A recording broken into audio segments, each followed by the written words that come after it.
Today is Wednesday, May 18th. We're talking about President Biden's message to the nation about white supremacy that's fueling mass shootings, just as the FBI started investigating yet another hate crime. Also, what lawmakers learned about UFO sightings during their first public hearing on the subject in decades. Plus, another COVID-19 shot available for kids, a new checkout system that lets you pay with a smile, and how the Sports Illustrated Swimsuit issue is making history again with the mom of a familiar name. Welcome to The Newsworthy. All the day's news in around 10 minutes. Fast, fair, fun, and on the go. I'm Erica Mandy. Thanks so much for being here. You ready? Let's do this. Well, people around Buffalo, New York are finding some strength in community as they work to recover from a racist attack. A memorial concert and vigil was held last night next to the supermarket where 13 people were shot and 10 killed over the weekend. It's the same place where earlier in the day, President Biden showed up to pay his respects. Biden also gave a speech about the attack in Buffalo and the racist conspiracy theories that are thought to be behind it. He read the names of everyone who died in that massacre and shared their stories, then declared that, quote, evil will not win and hate will not prevail. The president called white supremacy a poison and said it's time for people of all races to speak up and reject it. He pointed out that America's diversity is its strength and promised to expose those who promote hateful ideologies. But President Biden did not make any specific policy announcements. Meanwhile, more details are coming out about another racist shooting, this one in Dallas, Texas. A man was arrested for shooting 3 women of Korean descent at a nail salon. And now police say the attack is being investigated as a hate crime. Investigators say the suspect was involved in a car crash with an Asian man several years ago, and ever since, he's apparently been suffering panic attacks and delusions when he's around anyone of Asian descent. They think that's what motivated this most recent shooting, so he's facing charges. Investigators are also looking into whether he may have been involved in 2 other shootings targeting Asian businesses over the last couple of months. For the first time in half a century, Congress held a public hearing about UFOs, unidentified flying objects, although they're now called UAPs, short for unidentified aerial phenomena. Top Pentagon officials told lawmakers they're potential national security threats, though they're not exactly sure, and more investigation is needed.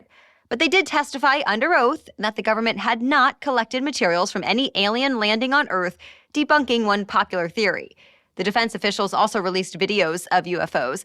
One was the view from the cockpit of a military fighter jet. It showed a split-second flash of a sphere-shaped object speeding by.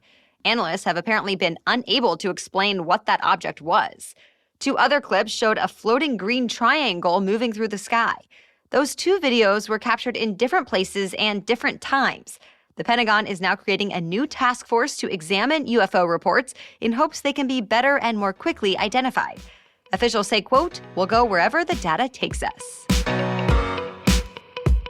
Kids as young as 5 years old can start signing up to get their COVID-19 booster shot. This week, the FDA authorized the first COVID booster for children ages 5 to 11. So any children who got their second dose of the vaccine at least 5 months ago are now eligible to get a 3rd shot of the Pfizer vaccine. The FDA made the call after reviewing a study from Pfizer that found the 3rd shot is safe and can raise kids' antibodies against the Omicron variant of COVID-19 by 36 times. Until now, only kids 12 and older were eligible for a booster. It's not clear how much demand there will be for the younger age group, though. So far, fewer than a third of American kids ages 5 to 11 are fully vaccinated with the original 2 doses. But many doctors and parents say it's important to give kids as much protection as possible, especially as the number of people catching COVID-19 is rising again. Others are skeptical, though, saying 2 doses are enough to give kids strong protection against the most serious cases. CDC advisors are set to meet about the booster tomorrow to decide whether to recommend it or not. The number of kids enrolled in public schools is dropping in some parts of the country. New data shows America's public schools overall have lost at least 1.2 million students since 2020. In the country's largest public school system in New York City, enrollment fell by 9.5% over 2 years. And while the pandemic accelerated already falling enrollment, the numbers have not rebounded, at least for those schools that stayed remote longer. In other words, districts that went back to in-person last year were far more likely to see enrollment numbers go back up this year than those that continued to hold virtual classes. The reasons for this aren't completely clear yet, but some experts point to two things likely happening. Some parents were so fed up with remote classes or mask mandates that they decided to homeschool or choose private schools instead. Others, likely some of the most vulnerable students, dropped out and just aren't going to school anymore at all. This has a big effect on the schools themselves as well. State and federal funding for schools is tied to enrollment, so school districts losing students are also losing money. And therefore, some are having to make cuts, combine classrooms, or shut down completely. On the flip side, some states where schools stayed in person most of the time, like in Florida, are seeing enrollment actually grow. Though experts also point to families moving to more affordable areas, especially with more companies offering remote work, as another reason student enrollment has shifted around the country. More news is coming up, but first, this podcast is sponsored by Pampers. Any other parents out there ever feel a bit overwhelmed by all the things we have to think about and do? I hope I can help take one thing off your plate by letting you know about Pampers Cruisers 360 Fit diapers. I started using these diapers in recent months after my baby Dax got a little older and more active, and suddenly we needed something that would really move with him and not gap in the back. Well, Pampers Cruisers 360 Fit diapers are Pampers' best fit and protection for an active baby. Unlike regular taped diapers, the 360 gap-free fit stretches around my baby's waist, which means he no longer has that gap on the back of the diaper as he crouches down. Instead, Pampers Cruisers 360 Fit diapers keep my baby comfy and dry, which means I am cleaning up fewer messes. Plus, Cruisers 360 Fit locks wetness away from skin for up to 12 hours and is hypoallergenic. So I've noticed fewer rashes on my baby's skin around the diaper, and all in all, we're both happier. Buy in-store and download the Pampers Club app today to start earning rewards with every diapers and wipes purchase. It looks like Americans are still pumping money into the U.S. economy. The latest data from the Commerce Department shows retail sales were up almost 1% last month as compared to the month before, and that marked the fourth straight month of higher retail spending. So where exactly are Americans spending their money? Well, the data shows more cash is going into restaurants and bars. People are also spending more on furniture, clothing, vehicles, and electronics. Economists say this is a great sign for the American economy, that customers are not deterred even by the highest inflation in 4 decades and uncertainty from the war in Ukraine. Even more good economic news? Another new report shows production at factories accelerated last month. April also marked the 12th straight month with solid job gains. Still, some of these positive trends could start to slow later this year as the Federal Reserve is set to keep hiking interest rates. The company behind Gerber is rushing baby formula from overseas into the U.S. to help ease the nationwide shortage here. Nestle owns Gerber and told Reuters it'll be ramping up production and flying extra baby formula from Switzerland and the Netherlands into the U.S. ASAP. It comes as the federal government is relaxing some rules for formula overseas because of the shortage.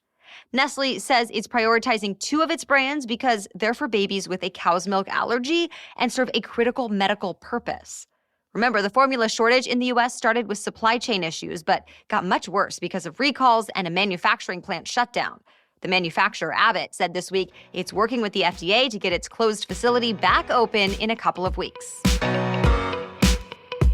Mastercard wants you to be able to pay for things in stores with just a smile or a wave. The company launched a new program that lets retailers offer payment methods using biometric data. So instead of swiping your card, you could use facial recognition or fingerprint scanning when you show the palm of your hand. Of course, privacy advocates are not so sure about this.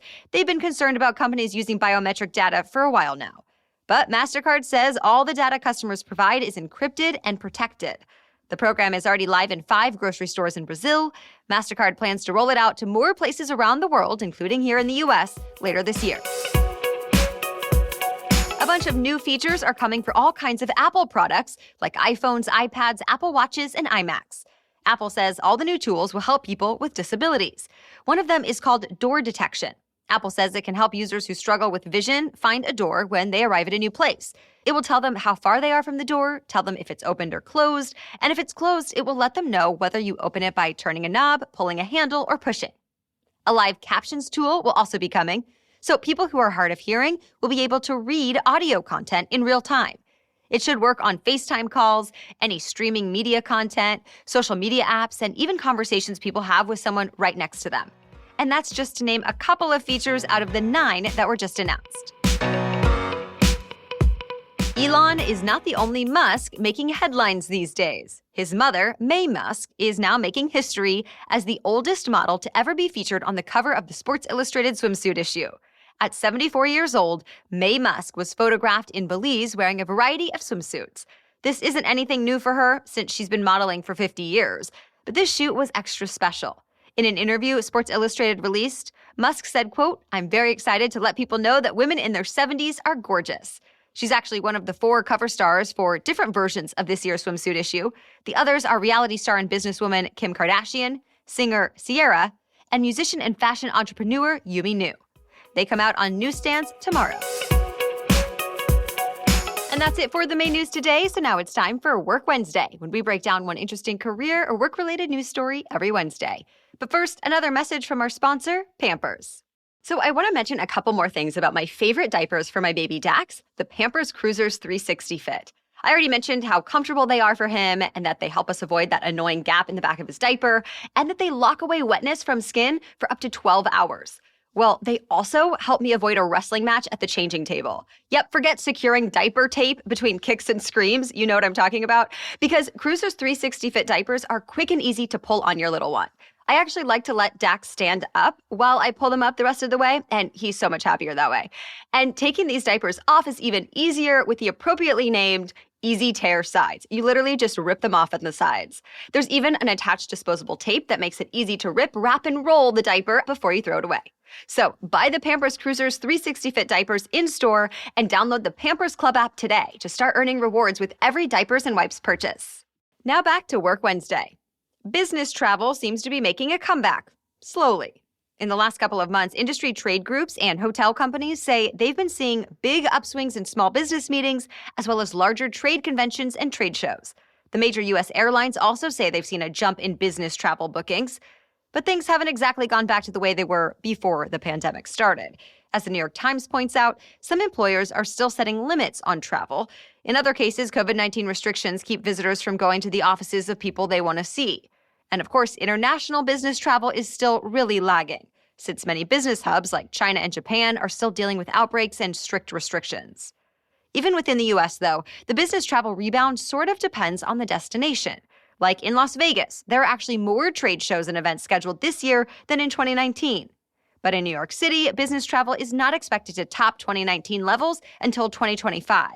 Speaking of travel, we're talking with the Points Guy on this Saturday's episode. We discuss everything from the best deals on flights and hotels, to the best travel credit cards, to the best way to test for COVID if it's required before your flight. So make sure you check out this weekend's special edition Saturday episode coming out in just a few days.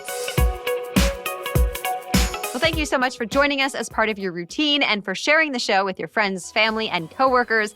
We will catch you up on more news to know tomorrow. Until then, have a great day.